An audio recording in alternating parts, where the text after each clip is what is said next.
तो मैं अच्छे अच्छे स्कूल कॉलेज में पढ़ा, लेकिन खतरनाक में भी पढ़ा। एक यहीं पे बगल में जिला है बनारस, जहाँ से हमारे प्रधानमंत्री जी चुनाव लड़ते हैं, और उस वाराणसी में एक बहुत अच्छा कॉलेज है, UP college, Uday Pratap college. आप में से कोई जानता है उदय प्रताप कॉलेज के बारे में? उसका पहले नाम था उदय प्रताप हिवेट क्षत्रिय कॉलेज। वहां से मैक्सिमम राजपूतों के ही बच्चे पढ़ा करते थे। तो मैं राजपूत नहीं था, फिर भी मेरा एडमिशन हुआ वहां पे। तो गए तो देखे वहां दो स्विमिंग पूल था, वहां हॉर्स राइडिंग सिखाया जाता था। अच्छा, और बच्चे इतने खुरापाती कि उतने खुरापाती बच्चे पूरे के पूरे भारत भर में आपको नहीं मिलेंगे। उनके दिमागे में हमेशा झगड़ा घुसा रहता है। इसलिए जो यूपी कॉलेज है, वहां पे एक थाना है, उसका नाम भोजूबीर। तो भोजूबीर थाना में जितने भी पुलिस वाले होते थे और जितने भी सब इंस्पेक्टर होते थे, वो सब यूपी कॉलेज के पढ़े हुए रखे जाते थे। अब हम लोग को नहीं मालूम था ऐसा क्यों होता था। तो एक बार ऐसी मुलाकात हुई, उन्होंने पूछा कि ऐसा क्यों आप लोग क्यों करते हैं कि इस पूरे थाने में जो पढ़ने वाले हैं, मतलब जितने भी हैं पुलिस वाले, सब इंस्पेक्टर वो सब यूपी कॉलेज वाले हैं। कहा इसलिए तुम लोग जब झगड़ा करते हो तो हम लोग आके लाठी नहीं चलाते हैं, हम लोग कहते हैं कि हम भी तुम्हारे बड़े भाई हैं, यहीं से पढ़े हैं। तो उससे क्या होता है कि सारा का सारा झगड़ झंझट वहां पे क्या हो जाता है, बंद हो जाता है, मैनेज हो जाता है। अच्छा, सब जूनियर जान रहे, सीनियर भी जान रहे होते कि भैया है, क्योंकि उन्हीं के साथ खेलना वहां बहुत बड़ा फील्ड है। यूपी कॉलेज का फील्ड है वो मेलबर्न के फील्ड के बराबर है, वो पूरा एकदम ग्रीन लगा रहता है वहां पे। पहले हॉकी के बहुत सारे जो प्लेयर होते थे यूपी में, वो वहीं से चुन के लिए आते थे। मोहम्मद साहिद का नाम आपने सुना होगा, उसे पिक्चर में थी चक दे इंडिया। तो ये सब लोग वहां से जुड़े हुए हैं लोग। तो खैर, तो वहां रोज मारपीट होता था, लेकिन पुलिस कभी अंदर एंट्री बैन रहता था। हम लोग रोज यही देखते थे। और हमारे जो गुरु जी थे उनके अहिंसावादी थे। हम लोग कभी उससे अरे यार इससे कोई समस्या का समाधान होगा, तो धीरे धीरे हमारी यही मानसिकता बन गई। ये हमारी पत्नी से भी कभी हमारा विवाद होता है तो संवाद होता है, विवाद। और जब मुझे लगता है कि मैं संवाद में हार जाऊंगा तो मैं चुप हो जाता हूँ, और 2-3 दिन तक चुप रहता हूँ। हाँ, 2-3 दिन चुप रहूंगा, और थोड़ा सा क्रोध आगे बढ़ता है तो भूख हड़ताल में बैठ जाऊंगा। एक आशुतोष हैं जो हॉस्पिटल से फोन किया, अब वो कह रहे सब गए तो हम भी आएंगे, हम कोई विचार नहीं कर रहे, हम भी आएंगे बात। हेलो, हाँ बाबू, तुमको कल बुला लेंगे, सभी सब पत्थर वाली लड़की है, कल बुला लेंगे।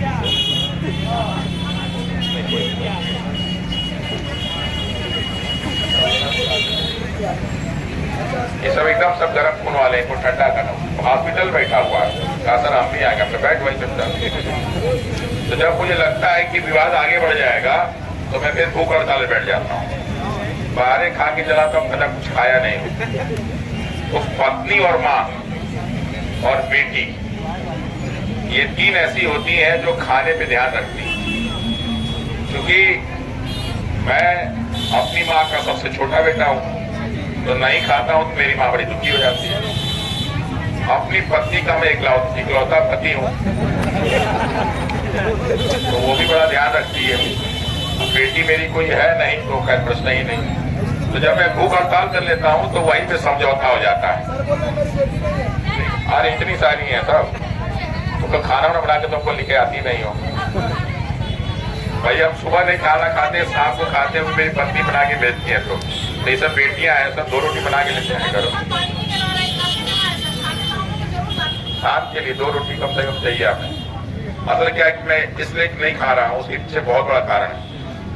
कारण सत्याग्रह नहीं है, कारण ये है कि जिम में जाके 18,000 रुपया दे के आया, उसने पूरा डाइट प्लान में बना दिया।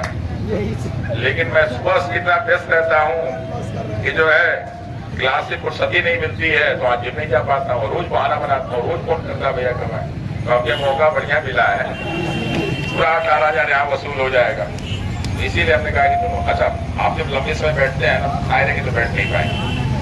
और हमको मजबूरन यहाँ बैठना फूका गाड़ के मैं बैठा हुआ हूँ कि मुझे यहाँ से हिलना नहीं, क्योंकि हमने किताबों में सत्याग्रह बहुत पढ़ा था, लेकिन जिंदगी में कभी देखा, और सच्चाई ये है कि हमारे भारत में सत्याग्रह हुआ भी नहीं, और छात्रों का तो सत्याग्रह संभव ही नहीं है।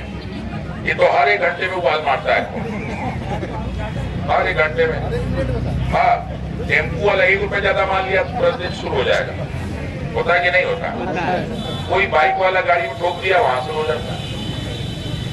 सीट पे बैठे कोई थोड़ा सा किनारे, तो हम लोग का खून, आप लोगों का, हमारा थोड़ा सा ठंडा हो गया है, तो ये बार बार करता रहता है। लेकिन हम सोचते कि नहीं, एक बार जब देखा जाए क्या होता है, बैठ के देखते हैं। और बैठ के देखने से फायदा क्या हुआ कि आज मैंने एक वीडियो बनाया है कि जब हम शुरू में आए थे तो झाड़ू लगाते थे और पूरा गंदगी भरा रहता, रोज सुबह का काम था, 3 दिन तो यही हुआ। लेकिन बाहर से कोई झाड़ू लगाने आता, 2 झाड़ू खरीद के रखे गए। अब क्या है कि सुबह नगर निगम वाले आते हैं और बढ़िया से पूरा एकदम ऐसे साफ सुथरा करते हैं कि एकदम बेडरूम बना देते हैं। वरना ये सब जो था ना, पहले जो सत्याग्रह थे उससे कोई मतलब नहीं था, ऐसे ही पड़ा हुआ था, सब गंदा एकदम इसे भरा हुआ था, साफ हो गया। पीछे का जो पूरा एरिया वो साफ कराए, और उन्होंने तो 4 बार बोला कि मच्छर काटता है तो हम फॉगिंग कराना, तो अभी फिर आएंगे सब।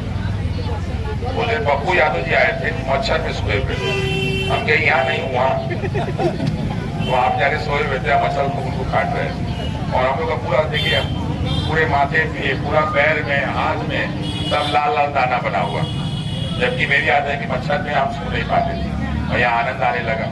तो अब देखिए, नगर निगम वाले भी उनके पक्ष में आ चुके हैं, और आपको लगता होगा कि चला दिया ना, जो चीज हम लोग नहीं कर रहे हैं चला दिया। मैं इसके पक्ष में नहीं था कि हम लोग बीपीएससी ऑफिस जाए, लेकिन वही है कि गरम दल नरम दल दोनों है, तो बात करें बेटा चाहिए। तो हम लोग नरम दल वाले हैं, हम लोग सत्याग्रह बैठे हुए हैं, और ये हम सत्याग्रह ऐसे ही चलता रहेगा। तो जो भी है आप लोग आराम से यहाँ बैठिए, आगे बैठिए नहीं, बैठ जाइए, बाद में कर लेंगे। ये सबसे सुरक्षित जगह है, इससे सुरक्षित जगह अभी हमको बोला था 4-5 गया है सबसे बेहतर एक रिक्शा पे, और एक है मीडिया वाले भैया कार से आए हुए थे, तो वो भी गए हैं बीपीएससी, वहीं पे से आ रहे हैं। जो है ईसा मसीह का जन्म दिवस है, कहाँ लाठी चला ठीक है? तो हम लोग तो सर्वधर्म समभाव वाले हैं, लाठी नहीं चला है, बीपीएससी भवन पहुँच गया, उसी के बारे में बताया। ठीक है, अभी हम देख के आए, जो लोग वहीं भारतीय से आए। जनता पार्टी वाले हैं, वो अटल बिहारी वाजपेयी का बर्थडे मना रहे हैं, तो उसके भी समर्थक लोग हैं, तो यही बना लें, कोई दिक्कत नहीं। लेकिन आप लोग आते हैं तो खाली हाथ मत आए कीजिए, कुछ ले हो क्या है कीजिए। आप लोग सब लोग खाली हाथ चले आते हैं, कई तो नौकरी वाले आते हैं मुंह देखने के लिए। आज मैंने सारे पत्रकारों से कहा है कि तुम लोग हम लोग का बाइक ले लेके पैसा कमा रहे हैं यूट्यूब से, कुछ हम लोग का भी दो। क्या चाहिए सर, अपने पानी उनी टाइप कुछ भिजवा दिया करो। तो 2 पत्रकार जो है सब भिजवाएं। अभी तुमको और बोले, जो नेशनल को नहीं बोल सकते, लेकिन जो लोकल वाले सब है, सब मेरे परिवार के सदस्य हैं ना, तुमने बोला कि थोड़ा सा हम लोग को भेजिए। क्या ठीक है सर, जो चाहिए हम शाम को, ताकि आप सभी लोग का सहयोग लेंगे ना, तभी ये सत्याग्रह क्या करेंगे आप, उनको भी लगना चाहिए कि सत्याग्रह उनका। इसीलिए जब भी कोई बड़ा धार्मिक कार्य आयोजन किया जाता है तो सबसे चंदा लिया जाता है। जब हम लोग 1920 का असहयोग आंदोलन पढ़ रहे थे, तो उसमें एक कहानी का जिक्र आता है कि जवाहरलाल नेहरू जी जब आए कांग्रेस ज्वाइन करने के लिए, तो जवाहरलाल नेहरू बड़े परिवार के बच्चे थे, और हुआ कि कांग्रेस ज्वाइन करना है, तो उनको एक काम सौंपा गया कि 25 पैसे से सदस्यता ज्वाइन कराई जाती थी। कांग्रेस ज्वाइन के लिए 25 पैसे देने होते थे। तो उनको दिया गया कि इलाहाबाद की गलियों में जाके आप सदस्य बनाइए, उससे 25 पैसे ले आके हमें आता कीजिए। तो उन्होंने बहुत दिन तक यही काम किया। क्यों? कैम्ब्रिज में पढ़ने वाले व्यक्ति तो हवा में उड़ रहा होगा। यहाँ तो जो है अररिया से और चंपारण से कोई पटना में आ जाता है, वो वापस लौट के आता तो अंग्रेजी में बोलने लगता है। आज दिल्ली से आए तो उसकी भाषा ही नहीं पहचान में आती, और वो व्यक्ति कैम्ब्रिज से पढ़ के आया तो हवा में उड़ रहा था और आंदोलन लड़ रहा था छोटे लोगों का। तो उनसे कहा गया कि जाओ भैया, जो तुम्हारा ड्रेस पहन के आओ ना अंग्रेजी वाला, उतारो इसको। यहाँ का उस समय खतर बहुत अच्छा नहीं आता था। लोकल यहाँ का ड्रेस पहनो, घूमो, ताकि जनता तुम्हें जाने और तुम जनता को जाने, और यहाँ की समस्याओं से तुम अवगत हो, परिचित हो। उसके बाद ही तुम यहाँ पे कांग्रेस में ज्वाइन करके कुछ अच्छा काम कर पाओ। जबकि ये 25 पैसे वाला कॉन्सेप्ट आप लोग जानते हैं किसका था? कितने लोग का सब्जेक्ट हिस्ट्री है बताइए? हिस्ट्री सब्जेक्ट कितने लोग का है? बस 2 लोगों का। ये 25 पैसे वाला कॉन्सेप्ट किसका था? यही तो हम लोग इतिहास पढ़े ही नहीं। ये 25 पैसे का कॉन्सेप्ट था उस व्यक्ति का जो महान होते हुए भी कभी कांग्रेस का अध्यक्ष नहीं बना। कौन था वो? दूसरा प्रश्न है, कौन ऐसा व्यक्ति था कांग्रेस का जो महात्मा गांधी से पहले कांग्रेस में सबसे ज्यादा पॉपुलर था? तीसरा प्रश्न है, बाल गंगाधर। ये बाल गंगाधर तिलक का कॉन्सेप्ट था। उन्होंने कहा कि अगर हमको कोई बड़ा आंदोलन करना है, कोई संगठन चलाना है, तो हमारे पास पैसा होना चाहिए, वरना हम नहीं चला पाएंगे। इसलिए जो है 25 पैसे की सदस्यता की बात कही और कहे कि जब हम 25 पैसे लेते हैं तो व्यक्ति हमसे जुड़ाव महसूस करता है। वो सोचता है कि हम भी दिए तो हमको जाना चाहिए। इसीलिए जब भी कोई धार्मिक आयोजन बड़ा किया जाता है तो कहा जाता है कि कुछ न कुछ आप लेके, तो इसीलिए आप लोग भी कुछ न कुछ लेके आया। अच्छा, दूसरा मेरा प्रश्न, देखिए साहब लेके आ रहे हैं, यही होता है कि सुनते ही तुरंत जो है रिएक्शन होता है बाबू।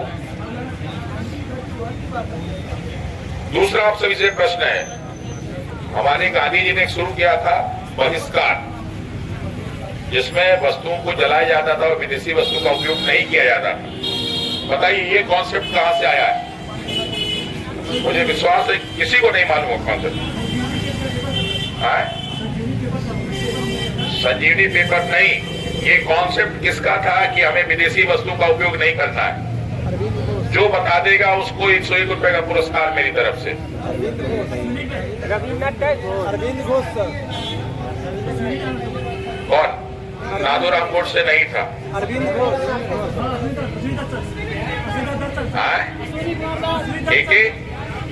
के मित्रा भी नहीं थे, अश्विनी दत्त भी नहीं थे। चलो क्लू देता हूं, भारत के नहीं थे। बहिष्कार, हमें विदेशी वस्तुओं का उपयोग नहीं करना है, तभी वो कमजोर हो पाएगा। ये सबसे पहले कॉन्सेप्ट किसने दिया था? वो भारत का था ही नहीं। भारत की स्वतंत्रता से उसका कोई मतलब ही नहीं। गांधी जी कुछ भी नया नहीं करते थे, फॉलो ही करते थे। गांधी जी की सबसे अच्छी खासियत यही थी। टॉलस्टॉय नहीं, ऑप्शन दे रहा सर, ऑप्शन। चलो वो यूरोप का था। यूरोप का था, ये बता देना। अच्छा चलो, यूरोप के 5 महान लोगों में शामिल है। सर एनी बेसेंट बोल रहा है सर, एनी बेसेंट। यूरोप के 5 हुआ था ना, क्लास चलेगी तो आज क्लास चल रही है। यूरोप के 5 महान लोगों में शामिल था। ऑप्शन नहीं देंगे, 5 ऑप्शन। अच्छा ये बताइए, आप में से किसने यूरोपियन हिस्ट्री पढ़ी है? किसी ने पढ़ा है? आपने पढ़ा? मेरे सीनियर थे लोकेश सिंह, छपरा में डीएम प्रशासनिक अधिकारी हैं। तो जिस कॉलेज से वो यूनिवर्सिटी से पढ़े, मैं भी वहीं से पढ़ा, और वो भी यूरोपियन हिस्ट्री के मास्टर थे और मैंने भी उनको फॉलो किया। तो मैंने 76 मार्क्स थे आउट ऑफ 100 यूरोपियन हिस्ट्री में, बहुत ईमानदारी से। और उस व्यक्ति को मैं फॉलो करता हूं जिस व्यक्ति की मैं बात कर रहा हूं। चलिए क्लू आगे देता हूं। उस व्यक्ति के बारे में लिखा गया है कि वो एक ऐसा व्यक्ति जिसके बारे में इतनी किताबें लिखी गई हैं कि यूरोप में सब लोग को मिला दो तो उतनी किताबें नहीं लिखी गई। That is Napoleon Bonaparte. क्या नाम था?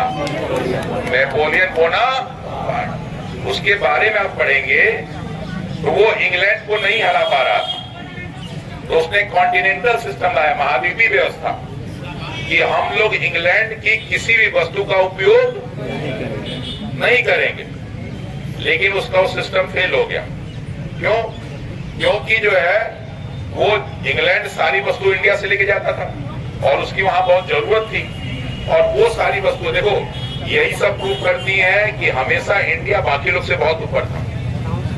इंडिया की वस्तुओं की इतनी डिमांड थी कि नेपोलियन बोनापार्ट के कहने के बावजूद भी वहां के देशों ने कुछ समय तक तो इंतजार किया, लेकिन वास्तव में फिर वापस लेना शुरू कर दिया। और जब यही लेना शुरू किया तो फिर वो धीरे धीरे युद्ध क्या हो गया, कमजोर होने लगा। क्योंकि उसने एक बहुत फेमस लाइन बोली थी कि हम अंग्रेजों को जमीन पे तो हरा सकते हैं लेकिन पानी में नहीं हरा सकते। सबसे फेवरेट मेरे लोगों में एक वही थे, वो होता हुआ करते थे, और एक ऑटो फॉन बिस्मार्क हुआ करते थे, जिनको हम वहां का लौह पुरुष कहते थे, और हमारे यहाँ सरदार वल्लभ भाई पटेल उसमें काउंट होते थे। ठीक है, समझ में आ रही है बात? इस तरह के प्रश्न पूछे जाने चाहिए ना बीपीएससी में। अगर बीपीएससी में इस प्रकार के प्रश्न पूछे जाएंगे तब तो अच्छा प्रशासनिक अधिकारी तय होगा। अब छोटा मोटा पूछ दिया तो कहां से? अच्छा, सारे लोग एक सबसे आसान प्रश्न का जवाब दीजिए, सूरज किस दिशा में निकलता है? सारे लोग बोलिए, सूरज किस दिशा में निकलता है? हाँ? क्या हुआ?